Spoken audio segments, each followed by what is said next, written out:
제가 생각하는 바보는 어떤 사람이 바보인지 아세요? 자기가 가지고 있는 엄청난 창의성을 애써 외면하면서 모른 척하고 사는 사람들이 바보예요. 그래서 저는 그런 사람들을 이렇게 천재로 만드는데요.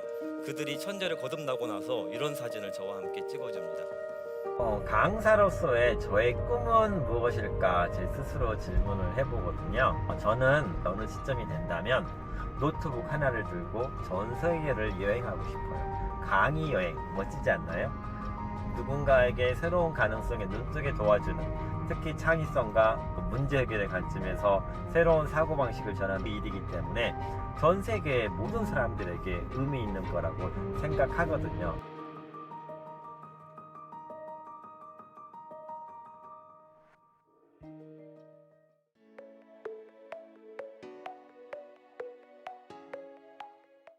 안녕하세요, 신정호입니다. 아마 많은 분들이 내가 좋은 리더가 될 수 있을까, 그리고 좋은 리더는 어떤 사람일까라는 생각을 해본 적이 있으실 겁니다. 오늘 저는 여러분과 함께 리더십을 조금 다른 시선으로 바라보고 새로운 길을 가볼까 합니다. 크리에이트, 이 6글자 속에 우리가 함께 할 여정이 담겨 있습니다. 여러분은 리더하면 어떤 모습이 떠오르시나요? 정장을 입고 큰 조직을 이끄는 CEO? 아니면 큰 강단에 서서 엄청난 멋있는 메시지를 전달하는 연사? 이런 사람들의 모습이 떠오르실 겁니다. 하지만 우리의 삶 속엔 작은 리더십의 순간들이 숨어 있습니다. 누군가에게 작은 영향력을 미칠 때 그것이 바로 리더십의 순간들입니다. 우는 아이에게 조용히 다가가는 부모, 아니면 조용한 회의실에서 웃으며 손을 들고 자기의 의견을 이야기하는 동료, 그리고 마음이 아파하는 친구 옆에서 그의 이야기를 조용히 들어주는 그런 동무, 이런 많은 순간들이 자기의 작은 영향력을 미치는 리더십의 순간들인 것이죠. 리더는 높은 자리에만 있는 것이 아닙니다. 누군가에게 영향을 주는 그 순간 우리 모두가 리더인 것입니다. 지금 시대에 필요한 리더는 어떤 모습일까요? 정답을 아는 사람? 모든 걸 철저히 계획하고 통제하는 사람? 아마 예전에는 그랬을지도 모릅니다. 하지만 세상이 너무나 빠르게 바뀌고 있죠. 모든 영역에 AI가 영향을 미치고 있고, 그런 영향 때문에 변화의 속도는 가늠하기조차 힘든 상황입니다. 결국은 한 사람이 풀어낼 수 있는 문제가 아닌 것이죠. 그러면 우리에게는 어떤 게 필요할까요? 바로 새로운 질문을 던지고, 그리고 새로운 시도를 하고, 그리고 새로운 방향을 제시할 수 있는 그런 능력이 필요한 때입니다. 그래서 결국 우리에게 필요한 건 창의적 리더십입니다. 저는 오랫동안 창의성과 문제 해결이라는 주제로 기업, 조직, 학교, 다양한 현장에서 많은 사람들을 만나왔습니다. 강의를 하고 워크숍을 하고 프로젝트를 하면서 그들은 과연 어떤 모습으로 변화를 만들어가는지를 관찰하게 되었죠. 그래서 제 안에 한 가지 질문이 떠올랐습니다. 과연 변화를 이끄는 사람들은 무엇이 다를까? 그리고 그들은 어떤 다른 방식으로 행동할까였죠. 수많은 사례들을 접하고 그들이 만들어내는 멋진 성과를 살펴보면서 하나의 공통된 흐름을 발견하게 되었습니다. 그 흐름은 특별한 사람들만의 공식이 아니라 누구나 따라할 수 있는 작은 실천 방식이었죠. 그것들을 6가지로 정리한 것이 바로 크리에이트입니다. 이것이 바로 여러분과 함께 나눌 창의적 리더십의 6가지의 길이 되겠습니다. 그러면 제가 수많은 경험을 통해서 찾아낸 6가지의 창의적 리더십 프레임, 크리에이트는 무엇일까요? 이 단어 하나만 기억하시면 됩니다. 바로 크리에이트입니다. 창조하다는 뜻이죠. 그럼 각각의 글자가 의미하는 바가 무엇인지 한번 살펴보도록 하겠습니다. C는 curiosity, 호기심이라고 하죠. 질문하는 용기입니다.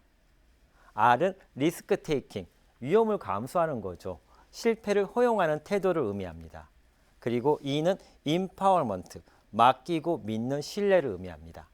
그리고 alignment는 방향을 맞추는 소통, 그리고 testing은 작게 시도하는 실행력, 그리고 마지막으로 E는 elevation, 함께 빛나는 확장입니다. 혹시 어렵게 들리시나요? 하지만 이 6단계는 거창한 리더의 공식이 아닙니다. 오늘부터 지금 이 자리에서 누구나 실천할 수 있는 작은 실천 방안들입니다. 이제부터 크리에이트의 6단계를 한 단계씩 자세히 살펴보도록 하겠습니다.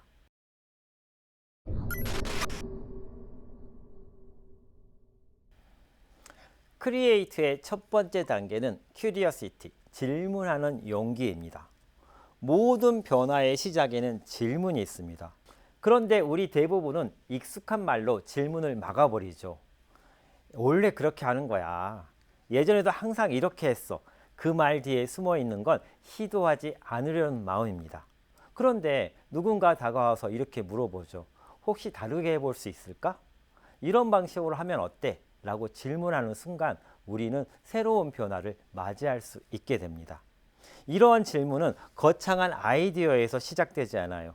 작은 불편함 혹은 작은 호기심에서 시작될 수 있는 것입니다. 그런데 이러한 질문이 큰 힘을 갖는 것은 바로 생각의 틀을 바꾸어 주기 때문입니다. 그리고 바로 그 틀을 흔드는 순간 변화가 시작됩니다. 질문 하나가 세상을 바꾸는 순간들 정말 많습니다. 첫 사례는 3M의 사례인데요. 3M에는 15% 자율 프로젝트라는 제도가 있다고 합니다. 자유롭게 새로운 아이디어를 마음껏 시험할 수 있게 하는 거죠. 그래서 이 자유로운 시간 속에서 직원들은 이 제품을 더 다양하게 사용할 수 없을까? 혹시 다른 용도로 다른 변화를 만들어낼 수 없을까? 라는 질문을 던지는 것이죠. 그러한 질문들 속에서 탄생한 것이 바로 포스트잇이라고 합니다. 지금 현재에도 포스트잇은 매일 수천만 장 이상이 사용되고 있다고 하죠. 그리고 두 번째 사례로 삼성의 사례인데요. 삼성에는 사내 벤처 육성 프로그램인 C랩이라는 것이 있습니다. 무언가 새로운 질문을 던졌을 때 야, 이거 우리 한번 제대로 해볼까? 라고 이야기를 해주는 것이죠. 업무 대신에 아이디어에 집중해서 새로운 것을 만들어 보는 시도입니다. 이러한 질문들을 통해서 900여 개가 넘는 사내 벤처가 탄생하였고 그 결과물로서 CES에서 혁신상을 수상하기도 했다고 합니다. 그래서 여러분께 하나 제안해 드리고 싶어요. 하루에 3번만 왜 이렇게 해야만 하지? 왜 이렇게 해야만 하지라고 질문을 던져보는 것입니다. 그 질문이 작지만 놀라운 변화를 만들어낼지도 모릅니다. 크리에이트의 두 번째 단계는 리스크 테이킹, 실패를 허용하는 태도입니다. 실패를 허용하지 않으면 도전이 사라집니다. 솔직히 말해서 우리는 실패를 두려워하죠. 좋아하지 않아요. 피하고 싶어하고. 그래서 누군가가 시도했다가 잘 안 되면 이렇게 얘기합니다. 에이, 너 또 그럴 줄 알았어. 그렇게 핀잔을 들은 사람은 다음에 새로운 시도를 하기 힘들어집니다. 그런데 누군가가 내게 와서 괜찮아, 우리 다시 해보자 이러면 그 사람은 다시 일어서게 됩니다. 실패를 감싸주는 리더가 있을 때 팀은, 동료는, 가족은 두려움 없이 움직일 수 있어요. 바로 그 순간부터 우리의 성장이 시작됩니다. 리더는 완벽한 결과만을 요구하는 사람이 아닙니다. 다시 시도할 수 있는 안전지대를 만들어주는 사람이어야 합니다. 실패를 감싸 안아주었을 때 과연 어떤 변화가 생겨났을까요? 첫 번째 사례로 화이자와 바이오엔텍의 사례를 들 수 있습니다. 2019년 말 코로나19가 전 세계를 강타했을 때 그들은 어느 누구도 시도한 적이 없는 mRNA 백신에 선투자를 했습니다. 실패하면 어쩌지가 아니라 지금 우리가 이걸 안 하면 아무도 하지 않을 거야 라는 생각으로 임했던 것이죠. 그 결과 1년도 안 되어서 전 세계 최초의 mRNA 백신을 그들은 개발에 성공했습니다. 그리고 삼성전자가 처음으로 폴더블 스마트폰인 갤럭시 폴드를 출시했을 때도 마찬가지입니다. 초기에는 접히는 부분이 깨지고 많은 불량이 있었습니다. 그래서 소비자의 원성이 자자했죠. 그들은 이 제품을 철회했고 다시 설계하고 재도전했습니다. 그 결과 지금은 어떤가요? 폴더블 폰 시장의 선두주자가 되었습니다. 이 모든 건 실패를 감싸고 다시 시도할 수 있도록 만든 리더의 선택 덕분이었습니다. 요즘 여러분은 누구의 실패를 안아주고 계신가요? 누군가의 실패를 안아주면 그들은 다시 시작할 수 있는 용기를 얻게 됩니다. 크리에이트의 세 번째 단계는 임파워먼트, 맡기고 믿는 신뢰입니다. 자율은 책임을 낳고 책임은 창의를 이끈다. 그런데 많은 사람들이 이렇게 생각해요. 리더는 모든 걸 결정해야 되는 사람이야. 정말 그럴까요?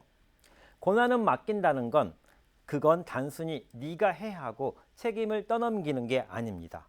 진짜 중요한 건 그 사람의 판단을 믿어주는 것, 그리고 나는 너를 믿어, 너는 정말 잘할 수 있을 거야, 이렇게 말하며 책임감과 자율성을 동시에 전해주는 것입니다.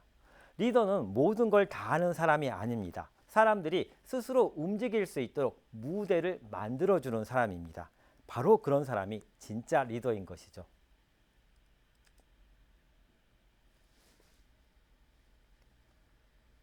자율성이 가져다 준 선물, 대표적인 것이 있습니다.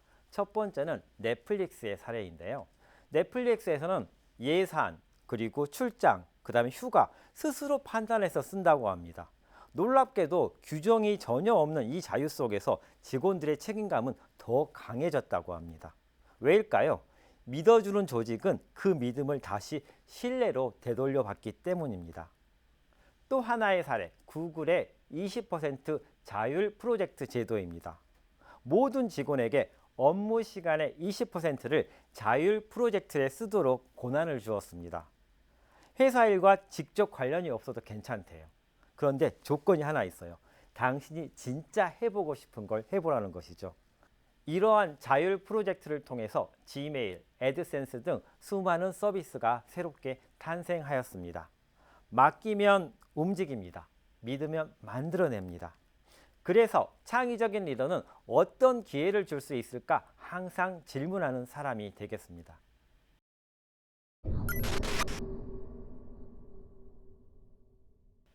크리에이트의 네 번째 단계는 얼라이먼트, 정렬이죠. 바로 방향을 맞추는 소통입니다. 다양성은 정렬될 때 힘이 된다. 여러분은 창의적인 팀일수록 어떤 특징이 있는지 아시나요? 맞습니다. 개성이 강하고 아이디어도 정말 다양합니다. 하지만 이러한 다양함이 방향 없이 흩어지면 어떻게 될까요? 충돌이 생기고 혼란이 찾아옵니다. 그래서 우리가 기억해야 될 단 한 가지는 다양성은 정렬될 때 힘이 된다는 것이죠. 리더는 누가 옳은가를 따지는 사람이 아니에요. 우리가 어떤 길로 가야 되는가를 방향성을 정리해주는 사람이어야 됩니다. 같은 목표를 바라보게 해주세요. 그 정렬된 목표는 우리 팀에게 상상 이상으로 큰 힘이 될 것입니다. 모두가 같은 방향을 바라볼 때 커다란 성과들이 나타납니다. 첫 번째 사례는 파타고니아인데요. 파타고니아는 이렇게 주장합니다. 우리의 유일한 주주는 지구야라고요. 그러면서 이러한 미션은 마케팅에도 제품 디자인에도 모두 반영이 되고 있습니다. 모든 결정의 중심에 자신들이 이야기하는 지구가 유일한 주주라는 생각이 담겨 있는 것이죠. 그래서 직원들은 단순히 월급을 받는 사람이 아니라 지구를 위한 활동에 동참하는 팀원이 되는 것이죠. 그리고 이를 통해서 자연스럽게 소비자로부터 브랜드 신뢰가 폭발하게 되는 그런 결과를 얻었습니다. 두 번째 사례는 SK의 이야기인데요. SK는 우리는 단순히 수익만을 추구하는 것이 아니라 사회적 가치도 동시에 추구한다라고 이야기합니다. 그래서 그들은 이것을 SK 더블 바텀 라인이라고 이야기하고 있어요. 그리고 이러한 방향성을 전 임직원에게 공유하고 실제 평가와 제도에도 반영한다고 합니다. 이를 통해서 전사 문화로 확산되어 많은 변화를 이끌어내고 있습니다. 이처럼 미션이 공유되면 사람들은 스스로 정렬됩니다. 그래서 리더의 역할은 단순히 같이 일하자가 아니라 같은 방향을 보자고 제시할 수 있는 사람이 되어야 합니다. 크리에이트의 다섯 번째 단계는 테스팅, 작게 시도하는 실행력입니다. 완벽보다는 실행이 먼저다. 그런데 흔히 우리는 모든 걸 완벽하게 준비한 다음에 시작하려고 하죠. 그러다 보면 아무것도 시작하지 못한 채 끝나버리는 경우가 허다합니다. 요즘 시대는 다릅니다. 일단 해보자, 하고 하는 태도, 이것은 무모함이 아니라 실력이 될 수 있는 시대입니다. 작게 실험하고 피드백을 받고 그걸 반영해 개선해가는 흐름, 바로 이 과정이 중요합니다. 리더는 완벽한 계획을 세우는 사람이 아닙니다. 완벽하지 않아도 일단 시작할 수 있게 도와주는 사람이 되어야 합니다. 첫 번째 사례는 스페이스 X의 이야기입니다. 스페이스 X는 수십 미터짜리 로켓을 쏘아 올려서 로켓의 1단을 재사용하기 위한 착륙 실험을 반복했습니다. 그런데 처음엔 계속 폭발하였죠. 하지만 이들은 완벽한 준비를 기다리는 대신에 작게라도 하나씩 시도해보자라는 생각으로 데이터를 모으고 바로바로 개선해가며 실험을 계속했습니다. 그 결과 세계 최초로 로켓을 재활용하는 큰 결과를 얻었습니다. 또 하나는 미국의 타겟이라는 대형마트의 사례가 되겠습니다. 처음에는 몇 개의 매장에서만 차에 탄 채로 물건을 받는 서비스인 드라이브 픽업 서비스를 시작했습니다. 그런데 반응이 좋자 2년 만에 전국으로 확장되었습니다. 작게 시작했기 때문에 더 빠르게 배울 수 있었고 그 경험이 더 큰 전략으로 이어진 것이죠. 여러분도 작게라도 한번 해볼까 싶은 게 있다면 그게 바로 우리의 리더십의 시작이 되는 것입니다.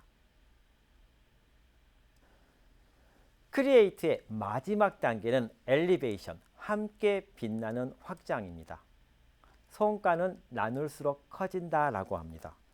우리는 누구나 내 성과를 알아주지 않으면 서운하죠. 그래서 종종 다 내 덕인 줄 알아라며 서둘러 자신의 공을 자랑하려 합니다.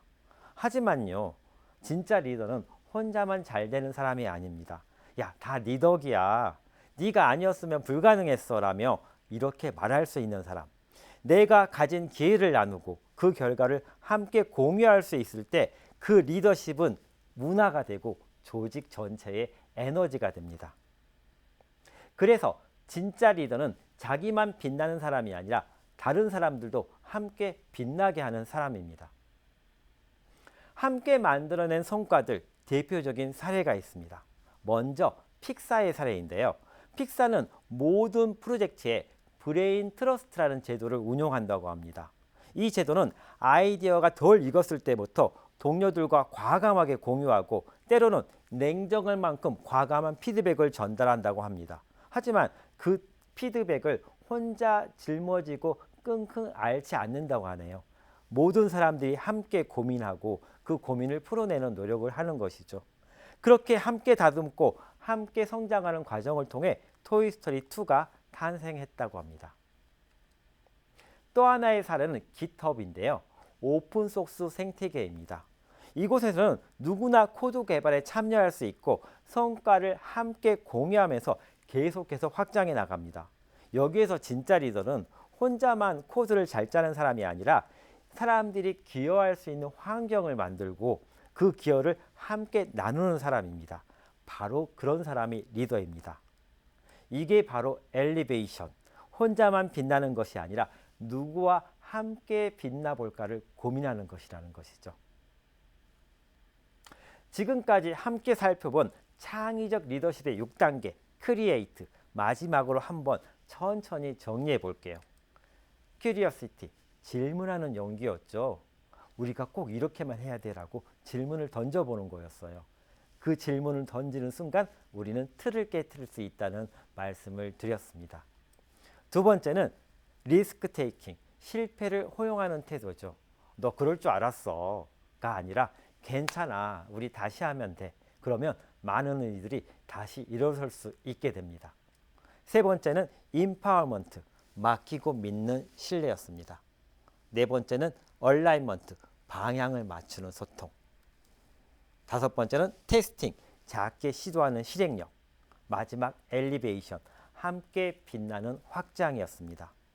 이건 단순한 리더십 이론이 아닙니다. 정말 많은 조직과 사람들 속에서 이 6단계가 실제로 작동하는 모습을 수없이 보았습니다. 그리고 오늘 여러분도 이 흐름 속에서 자신만의 리더십을 만드실 수 있습니다. 먼저 움직이는 사람이 리더가 됩니다. 먼저 질문하고, 먼저 시도하고, 먼저 새로운 방향을 제시했을 때 그 한 사람이 변화를 만들어냅니다. 오늘 우리가 함께한 크리에이트 리더십, 여러분만의 멋진 변화로 이어지길 응원합니다. 감사합니다.